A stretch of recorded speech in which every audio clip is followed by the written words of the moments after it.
Assalamualaikum warahmatullahi wabarakatuh.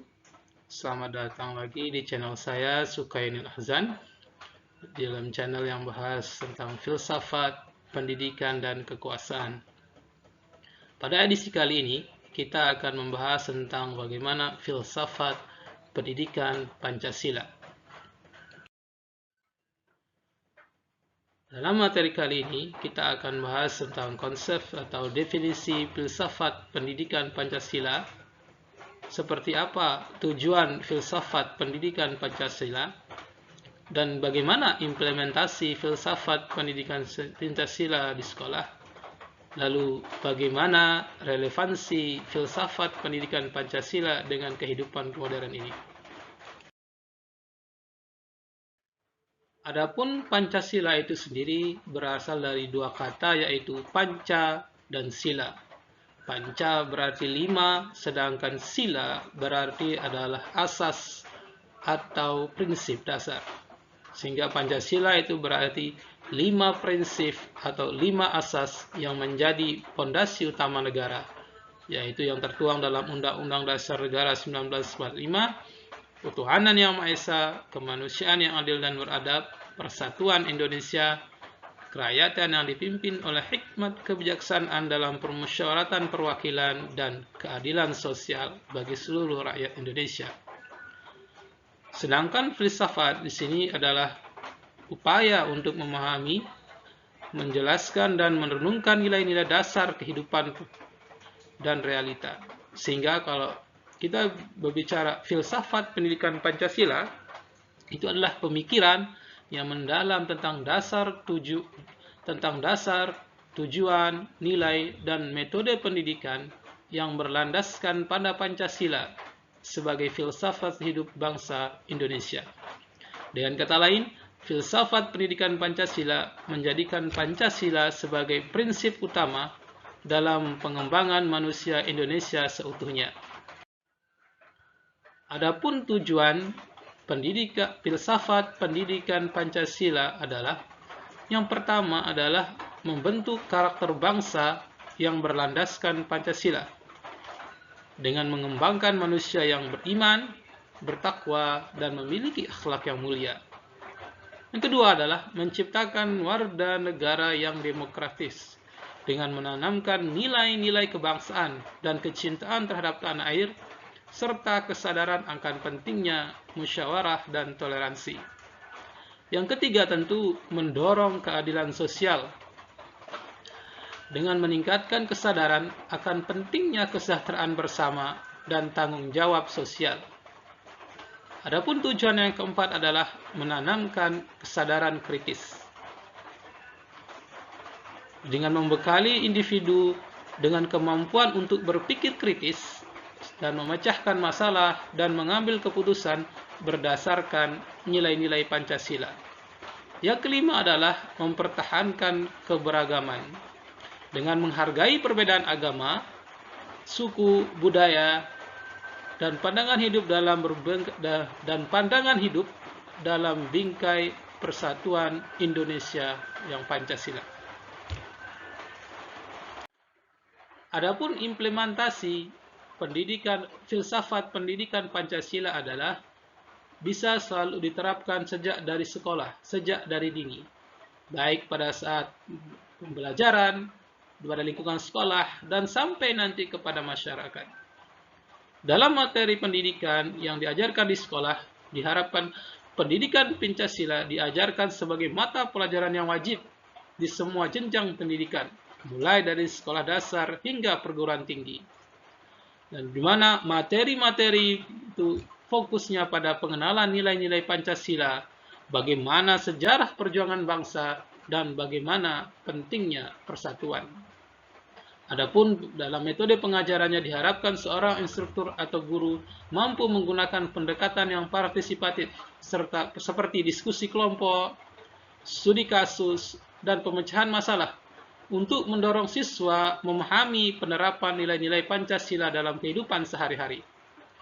Dan dalam poin penilaian seorang guru nanti tidak hanya berdasarkan hafalan dan kepintaran saja, tapi juga pada perilaku siswa yang mencerminkan nilai-nilai Pancasila seperti kerjasama, toleransi, dan keadilan. Dan dalam kehidupan di luar pembelajaran dan dalam kegiatan sehari-hari sekolah, diharapkan mampu mengembangkan karakter anak melalui kegiatan seperti upacara bendera, peringatan Hari Nasional, dan pembelajaran lewat sikap bergotong royong. Dan juga dilaksanakan dalam pembiasaan sehari-hari seperti budaya saling menghormati, bekerja sama, dan saling hormat-menghormati dalam kegiatan sehari-hari di lingkungan sekolah. Adapun nantinya dalam kehidupan masyarakat, diharapkan program literasi dan sosialisasi Pancasila itu mampu melibatkan masyarakat, mampu melibatkan peserta didik di dalam masyarakat dalam kegiatan seperti seminar, diskusi publik, atau pelatihan yang mempromosikan nilai-nilai Pancasila. Juga dalam hal kegiatan sosial, seperti kegiatan gotong royong, bantuan sosial, dan musyawarah untuk menyelesaikan masalah-masalah yang berkaitan dengan komunitas masyarakat. Adapun relevansi pendidikan Pancasila di era modern ini sangat-sangat diperlukan. Sehingga anak-anak hanya tidak tergerus dalam era teknologi sehingga meninggalkan prinsip-prinsip dasar Pancasila. Adapun relevansi yang pertama dalam kehidupan modern ini relevansi ini yang pertama adalah penguatan identitas nasional. Sehingga di era global ini, budaya asing sudah masuk dan mempengaruhi masyarakat. Nah, pendidikan Pancasila di sini diharapkan mampu membantu masyarakat, khususnya generasi muda, dalam menghadapi tantangan globalisasi dan dinamika sosial. Yang kedua, toleransi dalam keberagaman. Nah, dalam kehidupan modern yang semakin plural dan kompleks ini, diharapkan maka makin banyak terjadi konflik serta perbedaan agama, baik suku atau pandangan masyarakat. Nah, nilai-nilai Pancasila, khususnya sila ketiga yaitu Persatuan Indonesia dan sila kelima keadilan sosial, menjadi dasar untuk menciptakan harmoni dan saling menghargai perbedaan. Adapun relevansi yang ketiga adalah peningkatan etika dan moralitas. Perkembangan teknologi dan sosial media ini bisa mengakibatkan munculnya tindakan yang kurang etis, seperti penyebaran hoaks, ujaran kebencian, dan pelanggaran privasi. Nah, pendidikan Pancasila mengajarkan pentingnya etika dan tanggung jawab dalam berkomunikasi dan bertindak. Relevansi yang keempat adalah peningkatan kepedulian sosial. Modernisasi sering melahirkan individual yang berlebihan.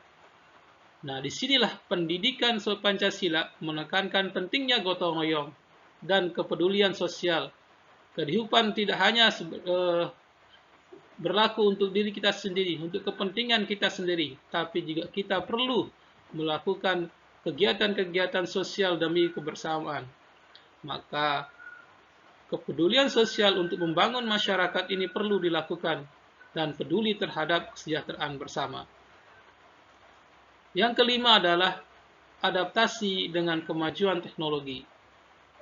Nilai-nilai Pancasila dapat diintegrasikan dalam penggunaan teknologi, seperti mendorong inovasi yang bertanggung jawab, memanfaatkan teknologi untuk kemaslahan bersama, dan menjaga etika digital. Nah, disinilah peran pendidikan Pancasila bukan hanya sekedar pembelajaran di sekolah, tapi pedoman hidup yang kontekstual dan relevan menghadapi berbagai tantangan zaman. Implementasi yang konsisten akan membantu membangun masyarakat Indonesia yang modern tanpa kehilangan jati diri. Sehingga walaupun teknologi maju, nilai-nilai Pancasila akan menjadi bekal masyarakat dan siswa kita dalam membentengi diri untuk menjadi manusia yang berbudi pekerti luhur, beriman, bertakwa, dan bernegara. Kesimpulannya adalah filsafat pendidikan Pancasila adalah landasan pemikiran dan aksi yang bertujuan untuk membangun karakter bangsa yang berlandaskan nilai-nilai Pancasila. Implementasi ini terlihat dalam pendidikan formal, pengembangan karakter sekolah, dan pemberdayaan masyarakat untuk menciptakan generasi yang berintegritas, toleran, dan bertanggung jawab terhadap kemajuan bangsa. Demikian yang dapat saya sampaikan untuk materi kali ini. Semoga bermanfaat. Sampai jumpa lagi dalam konten-konten filsafat, pendidikan, dan kekuasaan berikutnya. Sekian, Assalamualaikum warahmatullahi wabarakatuh.